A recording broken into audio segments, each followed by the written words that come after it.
Good morning everyone. এই যে সকালবেলায় চলে এসেছি, তো পাপানের জন্য টিফিন রেডি করছি, পরোটা আর আলুর তরকারি। টিফিনটা প্যাক করে জলের বোতল নিয়ে উপরে চলে আসলাম। আমি একটু আগে উঠি, তারপরে ওদের বাবাকে আর ছেলেকে ডাকি। তো ছেলেকে ডাকছি, একটু আদর টাদর করে না ওঠালে ও উঠছি উঠছি বলে শুয়েই থাকবে। তারপরে উঠিয়ে ব্রাশ ট্রাশ করিয়ে তারপরে সে আজকে নতুন জামা যেহেতু পরছে, এটার আনন্দ খানিকটা তাড়াতাড়ি উঠে গেল। তো নতুন জামা প্যান্ট পরিয়ে আমি মোজো সবই আজকে মোটামুটি নতুন, তো এগুলো পরিয়েছি আর ওকে বলছি শুয়ে পড়। মোজো পরিয়ে দিচ্ছে আর হাসছে, না না এমনি করেই পড়াও, আর দেখছে ক্যামেরা চলছে, তো তার জন্য আর তো শুয়ে পড়তো। তো তারপরে বেল্টটা পরিয়ে দিচ্ছি। আবার মাঝে মাঝে নিজের মুখটা ক্যামেরাতে দেখছে কেমন লাগছে, আর মুখে একটু ক্রিম লাগিয়ে দিচ্ছি। এখন ওকে আমি জনসনেরই ক্রিমটা লাগাই। তো একটু মুখটা ড্রাই ড্রাই লাগছিল।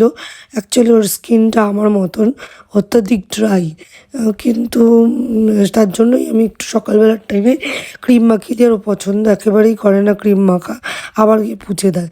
তো এই যে জুতো টুতো পরিয়ে দিচ্ছি। আর বই তো আগের দিন রাত্রিবেলায় গোছানো থাকে, পাপার নিজেই এখন বই গোছা, আমাকে বই গুছিয়ে দিতে হয় না। তো এই যে রেডি। আরে বাবা, সবাইকে হাই করে দাও, এদিকে আসো, এদিকে আসো। গুড মর্নিং বলে দাও সবাইকে। Good morning. 7টা বাজে, বুঝলো? আমাকে তো আলাদা করে রেডি হয়ে গেছে, ঠিক আছে? দুষ্টু করবে না, ওকে?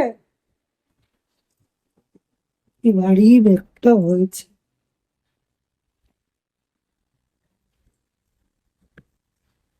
টাটা। তো পাপানকে স্কুলে পাঠিয়ে ওর বাবা নিয়ে নিয়ে গেল। আর আজকে যেন আমার আর কোনো কিছু টেনশন নেই। তো উপরে চলে আসলাম, জামা কাপড় মানে গতকাল কেচে রেখেছিলাম রাত্রিবেলায়, তো সেগুলোই মেলে দিচ্ছি। সকাল সকাল মেলে দিলে কি মেঘলা ওয়েদার থাকলেও শুকিয়ে যায়, তো ওই জন্য মেরে দিলাম। আর যেহেতু বেডশিটটা খুব সাদা ধবধবে করছে, কারণ সাদা বেডশিট তো গরম জলে কালকে ভিজিয়েছিলাম, গরম জলে ভেজালে ময়লাটা বেশ ভালো ছেড়ে যায়। আর এখানে আমার গাছের ফুল দেখো কখানা ফুটেছে, এই বড় টগরগুলো ফুটছিল না, তো বেশ সুন্দর ফুটছে, মা খুঁড়ে টুড়ে দিয়েছে। দেখা যাক কেমন হয়। আর ততটা বারবার করে কড়ি আসছিলো, বারবার করে পড়ে যাচ্ছিলো। আর পিটুনিয়াগুলোর অবস্থা বেহাল, যে কদিন ফোটে ফোটে। আর এই যে আমার গাঁদা, আর একখানা চন্দ্রমল্লিকা, সাদা চন্দ্রমল্লিকার গাছে কুড়িগুলো শুকনো কুড়িগুলো ফেলেছিলাম, সেগুলোই থেকে একটা গাছ হয়েছে, সেটাতে দুটো ফুল ফুটেছে, মোটামুটি ভালো আছে। আর এই জন্য নীল অপরাজিতা ফুটেছে, যে বোধহয় সাদা অপরাজিতা ফোটেনি। তো এই যে আমার এদিকে সব মেলা টেলা কমপ্লিট। এবার যাব আমি নিচে, নিচে, কারণ ব্রেকফাস্ট করতে হবে, আর নাহলে যা যা করবো দেখাবো। মর্নিং সবাইকে, welcome back to the Bikash lifestyle. কেমন আছো তোমরা সবাই? আশা করছি যে যেখান থেকে দেখছো ভালো আছো, সুস্থ আছো। আমিও বেশ ভালো আছি। তো এখন বাজে হচ্ছে 7টা 20।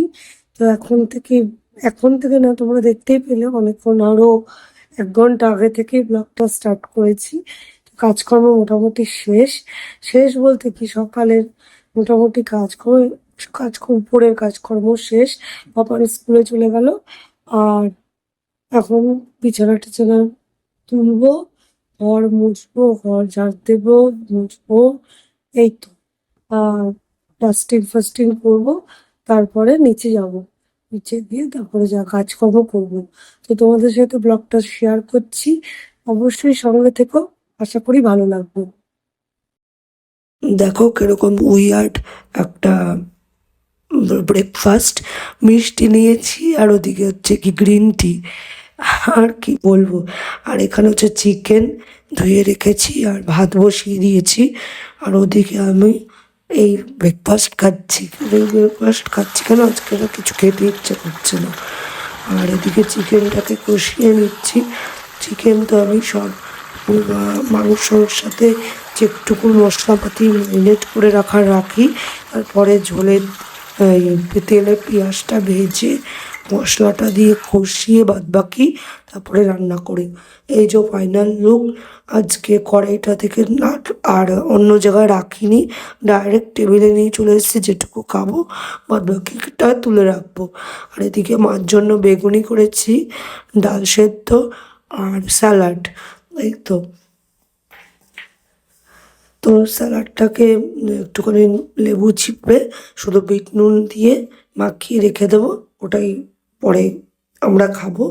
পাপান আগে খাচ্ছে, আর ওই এক টুকরো গন্ধ লেবু দেখছো, গন্ধরাজ লেবু, ওটাকে আমি খাবো বলে নিয়েছি। আমার ভালো লাগছে না কিছু খেতে, তাই চিকেনের সাথে খেয়েছিলাম। সত্যি বলছি দারুণ একটা ফ্লেভার লাগছিল, আমার ভালো লেগেছে।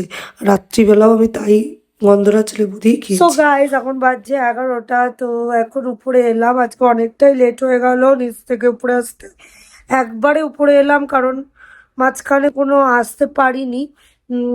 ননদ ফোন করেছিল, এক গাদা বাসন হয়ে গেছিলো, সেগুলোকে ধুলাম কারণ দুপুরে যে আমি আর ওর বাবা খেয়েছিলাম সেই থালা বাসনটা ছিল, প্লাস কড়াইটার মধ্যে চিকেনটা ছিল বলে ওটা মাজিনি দুপুরবেলা, ওটাও মাজা হলো। তারপরে শুধু হাঁড়িটাই ছিল না, বাদ বাকি কিন্তু সবই ছিল, আরো বেশি ছিল। তো সেগুলো করলাম। তারপরে মার জন্য কি করব বুঝতে পারছিলাম না, মা বললো ঢ্যাঁড়স আলু ভাজা কর। তো এবার আমার ছেলে আবার ঢ্যাঁড়স খাবে না, তো তার জন্য মানে একবারে মার জন্য করলাম। আর কালকে সকালে যাতে পাপানেরও টিফিন স্কুলে নিয়ে যেতে পারে তার জন্য ব্যবস্থা করে ফেললাম।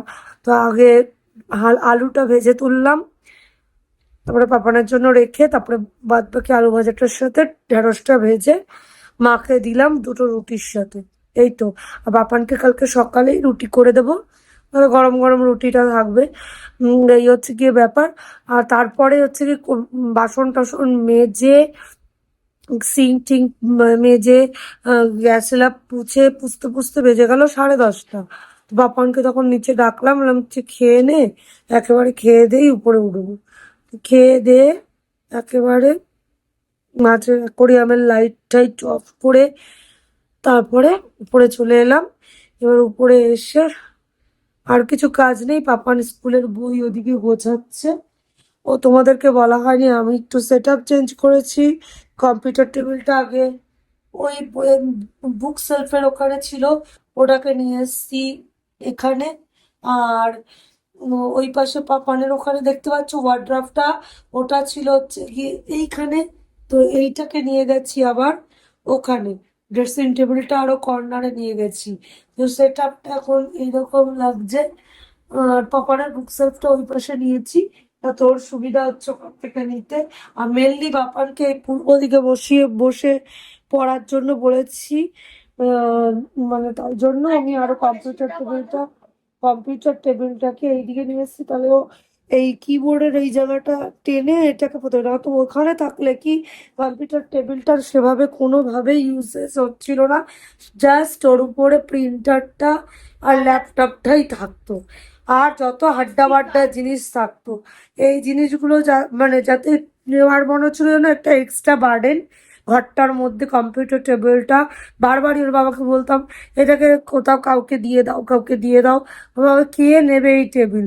এবার এটাকে দেখতাম ঘুম থেকে উঠে, আর আমার মনে হতো যে এটা তো যখন অনলাইন ক্লাস হতো তখন একটা ইউজ হতো, এখন যেহেতু অনলাইন ক্লাসেস হয় না সেভাবে, ল্যাপটপও ইউজ হয় না, তো ওখানে পড়েই থাকতো।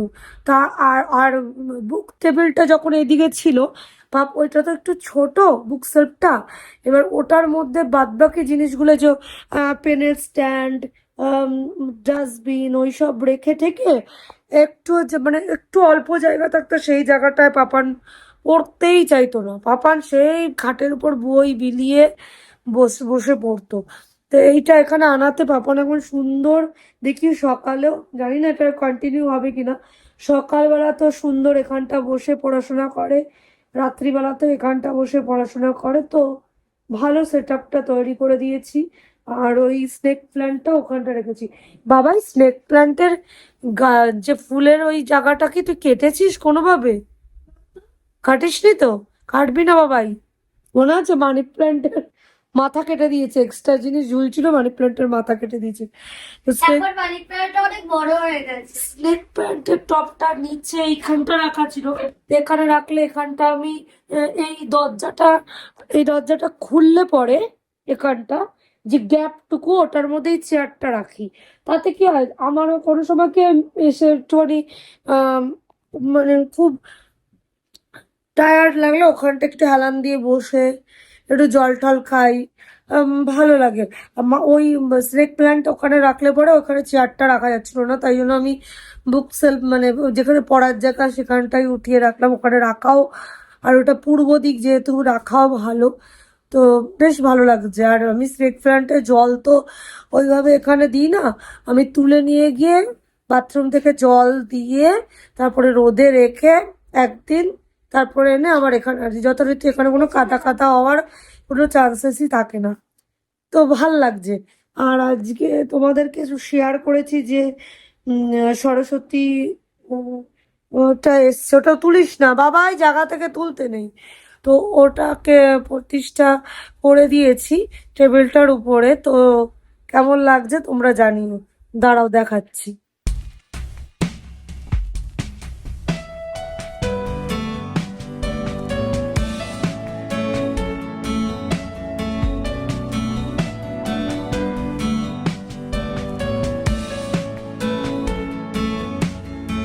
পাপানের স্কুলের রুটিনটা এখানটা আরেক সেট বানালাম, এটা ওই ওয়ার্ড্রপের ওখানটা লাগাবে বলে ডোরের মধ্যে এখানে একটা লাগানো আছে, ঠিক আছে, কিন্তু এইটা ওইখানে বসে দেখে দেখে করতে অসুবিধা হয়।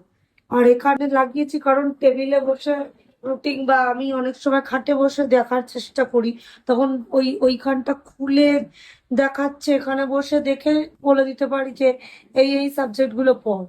তো সেই কারণে ওখানে আমি লাগিয়ে দিলাম, মানে বানিয়ে দিলাম একটা, ও তাহলে চট করে ওখানে দেখে দেখে বইটা গুছিয়ে নিতে পারবে। আর সুন্দর করে বসিয়ে দাও, ব্যাস তাহলেই হবে, চারদিক বসিয়ে দাও, ওখানে তো হাওয়া লাগবে না, ওটা ঠিক থাকবে। সো তোমরা দেখতেই পেলে কেমন লাগলো বলো, আমার মা সরস্বতীকে কিউট ভাবে রাখা হয়েছে না, আমি বেশ সেই জায়গার জন্যই এনে আনিয়েছিলাম, তো ভালোই লাগছে বলো। আর পাপান এখানে নমস্কার করে পড়তেও বসতে পারে, এবার চেন আছে, আর উপরে তো আমার বুদ্ধদেব রয়েছে, ইনিও এখানটা সুন্দরভাবে রিল্যাক্স করছেন।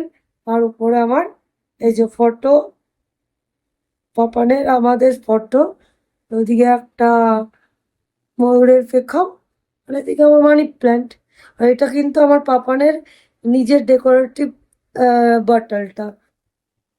সো আর তো কোনো কাজ নেই, আজকে কি দেখালাম না দেখালাম জানি না, বক বক করলাম বেশি, দেখানোর অনেক কিছু ছিল কিন্তু বাট শুট করতে পারিনি।